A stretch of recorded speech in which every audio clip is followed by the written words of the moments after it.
सल्लल्लाहु अलैहि वसल्लम ने इब्तिदा से ही एक एक फर्द के ऊपर मेहनत शुरू की। उसके नतीजे में सबसे पहले जिसने इस्लाम कबूल किया, रसूलुल्लाह सल्लल्लाहु अलैहि वसल्लम का कलिमा पढ़ा, वो जनाब सैयदना सिद्दीक अकबर रज़ी अल्लाह ताला अन्हु है। और उसके बाद हजरत अबू बकर सिद्दीक रज़ी अल्लाह ताला अन्हु भी लोगों के सामने इस्लाम को पेश करते रहे, दावत देते रहे।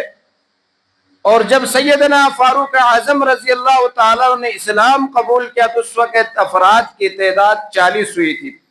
यानी उस वक़्त 40 अफराद ने इस्लाम कबूल किया था, रसूलुल्लाह सल्लल्लाहु अलैहि वसल्लम का कलिमा पढ़ा था। मुसलमानों के पास उस वक़्त न कोई हुकूमत थी, न कोई ताकत थी, न कोई फौज थी, न कोई मादी असबाब थे। सिर्फ एक मेहनत थी जो अफराद के ऊपर की जा रही थी।